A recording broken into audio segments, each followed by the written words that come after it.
ಬಂಧುಗಳು ನಮಸ್ಕಾರ. ನಾನು ಶಿವಾನಂದ ಯಡಳ್ಳಿ, KRS ಪಕ್ಷ ರಾಜ್ಯ ಸಂಘಟನಾ ಕಾರ್ಯದರ್ಶಿ.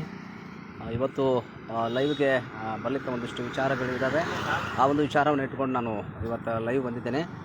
ಇವತ್ತು ಏನಪ್ಪ ಅಂದರೆ ಪ್ರಮುಖವಾಗಿ ತರತುರಿಯಲ್ಲಿ ಒಂದಿಷ್ಟು ಲೈವ್ಗೆ ಬರಬೇಕಾಯಿತು. ಯಾಕಂದರೆ ಜಮಖಂಡಿ, ನಾನು ಬಾಗಲಕೋಟೆ ಜಿಲ್ಲಾ ಉಸ್ತುವಾರಿ ಆಗಿರೋದ್ರಿಂದಾಗಿ ಜಮಖಂಡಿ ಭಾಗದಲ್ಲಿ ಅದು ಸರ್ಕಾರಿ ಆಸ್ಪತ್ರೆಯಲ್ಲಿ ಒಬ್ಬ ಬೆಲ್ಲದಂತ ಹೇಳಿ ಸರ್ಜನ್ ಇದ್ದಾನೆ.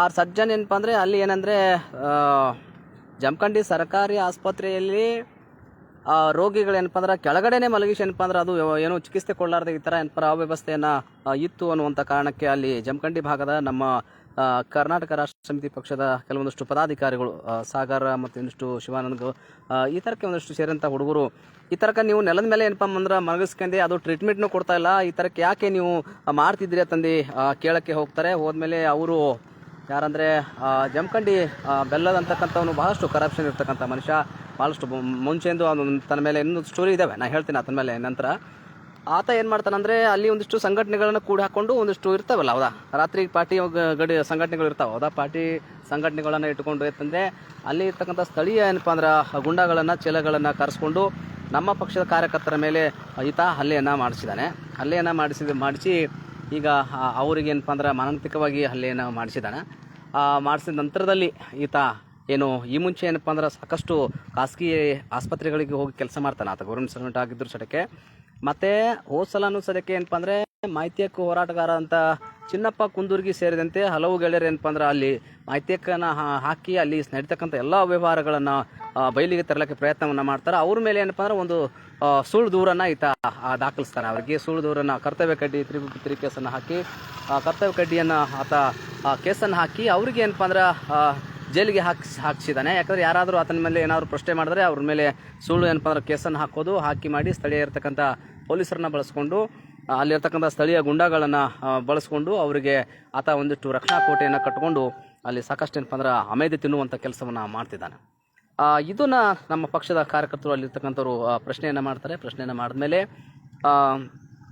ಹೇಗೆ ನೀವು ಪ್ರಶ್ನೆ ಮಾಡಿದ್ರಿ ಅಂತಂದು ಹೇಳಿ ನಮ್ಮ ಪಕ್ಷದ ಏನು ಕಾರ್ಯಕರ್ತರ ಮೇಲೆ ಈತ ಏನಪ್ಪ ಅಂದ್ರೆ ಮತ್ತೆ ಅದೇ ಸಂಘಟನೆ ಇರ್ತಾವಲ್ಲ, ಹೌದಾ, ನೈಟ್ ಪಾರ್ಟಿ ಇರ್ತಕ್ಕಂಥದ್ದು, ಗಿಂಡು ಒಂದಿಷ್ಟು ಲೆಗ್ ಪೀಸು ಈ ಥರ ಇರ್ತಕ್ಕಂಥ ಸಂಘಟನೆಗಳಾಗಲಿ ಅಥವಾ ಏನಪ್ಪ ಅಂದ್ರೆ ಕೆಲವೊಂದು ಜನ ಇರ್ತಾರೆ ಸ್ಥಳೀಯವಾಗಿರ್ತಕ್ಕಂಥ ಹುಡುಗರನ್ನ ಬಳಸ್ಕೊಂಡು ನಮ್ಮ ಪಕ್ಷ ಕಾರ್ಯಕರ್ತರ ಮೇಲೆ ಏನಪ್ಪ ಅಂದ್ರೆ ಹಲ್ಲೆಯನ್ನು ಮಾಡಿದ್ದಾರೆ.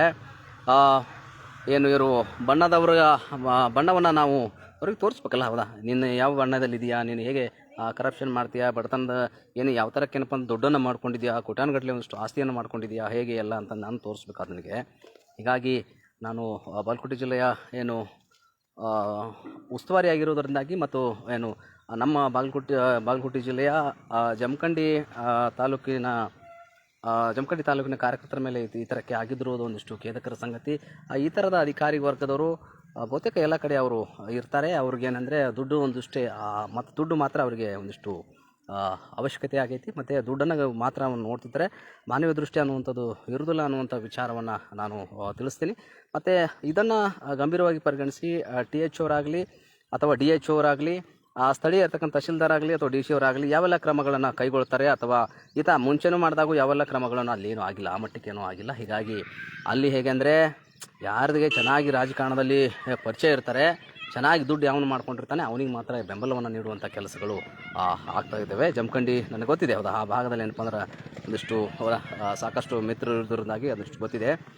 ಈಗ ಏನು ಜಮಖಂಡಿಯ ಏನು ಸರ್ಕಾರಿ ಆಸ್ಪತ್ರೆಯಲ್ಲಿ ಕೆಲಸವನ್ನು ಮಾಡ್ತಕ್ಕಂಥ ಏನು ಬಣ್ಣದ ಅಂತಕ್ಕಂಥ ಒಬ್ಬ ಸರ್ಕಾರಿ ಏನು ನೌಕರ, ದವಾಖಾನೆಯಲ್ಲಿ ಕೆಲಸ ಮಾಡೋ ನೌಕರ ಏನಪ್ಪ ಅಂದರೆ ರೋಗಿಗಳಿಗೆ ಕೆಳಗಡೆ ಏನಪ್ಪ ಅಂದ್ರೆ ಹಂಗೆ ಮಲಗಿಸ್ಬಿಟ್ಟು ಏನಪ್ಪ ಅಂದ್ರೆ ಅವು ನರಳು ಸತ್ರು, ಒಂದು ಏನೋ ಔಷಧಿ ಇಲ್ಲ ಏನಿಲ್ಲ, ಹಾಗೆ ಅದನ್ನು ಕೇಳಿದ್ರೆ ಏನಪ್ಪ ಯಾಕ್ರಿ ಈ ಥರ ಮಾಡಿದ್ರಿ, ಒಂದಷ್ಟು ಟ್ರೀಟ್ಮೆಂಟ್ ಕೊಡ್ರಿ ಅಂತ ಕೇಳಿದ್ರೆ ಗುಂಡಗಳನ್ನ ಕರೆಸಿ ಮಾಡಿ ಈತ ಹಲ್ಲೆ ಮಾಡಿಸ್ತಾನಂದ್ರೆ ಈತ ಗುಂಡಾಗಿರಿ ಏನು ಸರ್ಕಾರಿ ಆಸ್ಪತ್ರೆ ಏನು ಇವರು ಅಜ್ಜ ಮುತ್ತಜ್ಜ ಏನಾದರೂ ಗಳಿಸೇನೋ ಇಟ್ಟಾನೋ ಏನು ನನಗೆ ಗೊತ್ತಾಗ್ತಾ ಇಲ್ಲ.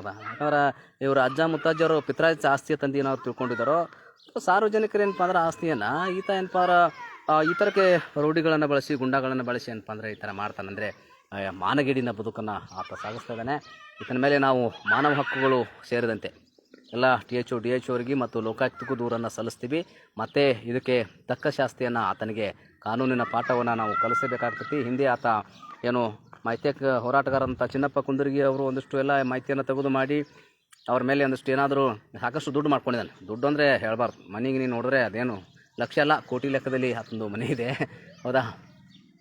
ಈ ಥರಕ್ಕೆ ದುಡ್ಡು ಮಾಡ್ಕೊಂಡಂಥ ಕುಳ ಇದು. ಹೀಗಾಗಿ ಈ ಬಣ್ಣದವರಿಗೆ ನಾವು ಏನಪ್ಪ ಅಂದರೆ ಒಂದಿಷ್ಟು ಕಾನೂನು ಪಾಠವನ್ನು ಕಲಿಸ್ಬೇಕು ಅಂತ ಹೇಳಿ ನಮಗೆ ಅನ್ನಿಸ್ತಾ ಇದೆ. ಭಾಳ ಚೆನ್ನಾಗಿ ಏನಪ್ಪ ಅಂದ್ರೆ ಬಣ್ಣದವರು ದುಡ್ಡು ಮಾಡ್ಕೊಂಡಿದ್ರಿ. ಬಣ್ಣದವರೇ ನಿಮಗೆ, ಹೌದಾ, ನಾವು KRS ಪಕ್ಷದವರು ಏನಪ್ಪ ಅಂದ್ರೆ ಕಾನೂನಿನ ಪಾಠವನ್ನು ಶೀಘ್ರದಲ್ಲೇ ಕಲಿಸ್ತೀವಿ.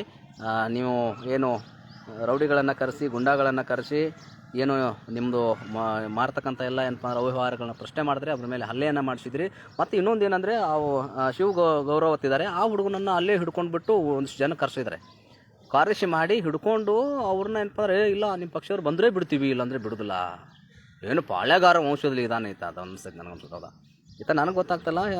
ಆತ ಹೇಳ್ತಾನಂದರೆ ನಿಮ್ಮ ಪಕ್ಷದವರೆಲ್ಲ ಬರಬೇಕು, ಬಂದರೆ ಮಾತ್ರ ನಾವು ಬಿಡ್ತೀವಿ, ಇಲ್ಲಾಂದರೆ ಆತನ ಬಿಡೋದಿಲ್ಲ ನಾವು. ನನಗೆ ವಂಡ್ರ ಅನ್ಸತ್ತಿದ್ದದ. ನಾವು ನೋಡೋದ ಪ್ರಜಾಪ್ರಭುತ್ವ ವ್ಯವಸ್ಥೆಯಲ್ಲಿದ್ದೀವೋ, ಗುಂಡಾ ರಾಜ್ಯದಲ್ಲಿದ್ದೀವೋ, ಯಾವ ಒಂದು ವ್ಯವಸ್ಥೆಯಲ್ಲಿ ನಾವು ಅದೀವಿ ಅಂತೇಳಿ ನಮಗೆ ಅದು ಗೊತ್ತಾಗ್ತಾ ಇಲ್ಲ ಬಹುತೇಕವಾಗಿ. ಅದಕ್ಕೆ ಹೇಳೋಣ, ಕರ್ನಾಟಕ ರಾಷ್ಟ್ರ ಸಮಿತಿ ಪಕ್ಷ ಇದನ್ನು ಗಂಭೀರವಾಗಿ ಪರಿಗಣಿಸ್ಕೊಂಡೆ ಈಗ ಏನು ಬಣ್ಣದವರ ಏನಿದೆ ಅದು ನಮ್ಗೆ ಗೊತ್ತಿದೆ. ನಾವೇನಪ್ಪ ಅಂದ್ರೆ ಮತ್ತು ಪ್ರಾಸ್ಪದ್ಯವನ್ನು ಬರೆದು ಬಿಡಬೇಕಾಗ್ತದೆ. ಬಣ್ಣದವ್ರದ್ದು ಏನಪ್ಪ ಎಷ್ಟು ಪ್ರಾಸ್ಪದ್ಯಗಳು ಬಂದುಬಿಡ್ತಾವೆ ನನ್ನ ಬಾಯಲ್ಲಿ. ಹಾಗಾಗಿ ಭಾಳ ಜಾಸ್ತಿ ಏನು ಹೇಳಿಸೋದು ಬೇಡ. ಅವರಿಗೆ ಕಾನೂನು ಪಾಠವನ್ನು ನಾವು ಕಲಿಸ್ತೀವಿ. ಈಗ ಈ ಕುರಿತು ಏನಪ್ಪ ಅಂದ್ರೆ ಒಂದಿಷ್ಟು ಅಧಿಕಾರಿ ವರ್ಗದೂರ ಮಾತಾಡಿ ನಮ್ಮ ಕಾರ್ಯಕರ್ತನನ್ನು ಏನಪ್ಪ ಅಂದ್ರೆ ಇವರು ಗುಂಡಾಗಳನ್ನು ಕರೆಸಿ ಮಾಡಿ ಸರ್ಕಾರಿ ಆಸ್ಪತ್ರೆಯಲ್ಲಿ ಏನಪ್ಪ ಅಂದ್ರೆ ಅಲ್ಲಿ ಹಿಡ್ಕೊಂಡು ಕುಂಚಿದ್ದಾರೆ. ಹಾಗಾಗಿ ಇದು ಒಂದಿಷ್ಟು ಕೆಟ್ಟ ಪರಿಸ್ಥಿತಿ. ಇಂಥ ಥರಕ್ಕೆ ನಾವು ರಾಜಕಾರಣವನ್ನು ಅಥವಾ ಇಂಥ ಮಟ್ಟಕ್ಕೆ ಅಧಿಕಾರಿಗಳು ಇಳಿತಾರೆ ನಾವು ತಿಳ್ಕೊಂಡಿರಲಿಲ್ಲ. ಇದನ್ನು ಖೇದಕರ ಸಂಗತಿಯ ತಂದು ನಾನು ಹೇಳ್ತಾ ಮತ್ತೆ ಅಪ್ಡೇಟನ್ನು ಮತ್ತೆ ಮುಂದಿನ ಲೈವ್ದೊಂದಿಗೆ ಭೇಟಿಯಾಗಿ ಹೇಳ್ತೀನಿ. ಎಲ್ಲರಿಗೂ ಒಳ್ಳೆಯದಾಗಲಿ. ಏನೇ ಆಗಲಿ ಒಳ್ಳೆಯದನ್ನು ಬೆಂಬಲಿಸ್ರಿ, ಒಳ್ಳೆಯದಕ್ಕೆ ಬೆಂಬಲವನ್ನು ನೀಡಿರಿ. ಕರ್ನಾಟಕ ರಾಷ್ಟ್ರ ಸಮಿತಿ ಪಕ್ಷ ಯಾವಾಗಲೂ ಬಡವರ ಪರವಾಗಿ, ಧ್ವನಿ ಇಲ್ಲದರ ಪರವಾಗಿ ನಿಲ್ಲುತ್ತೆ ಅನ್ನುವಂಥ ವಿಚಾರವನ್ನು ವ್ಯಕ್ತಪಡಿಸ್ತಾ ಎಲ್ಲರಿಗೂ ಒಳ್ಳೆಯದಾಗಲಿ. ಶರಣಾರ್ಥಿ, ನಮಸ್ಕಾರ.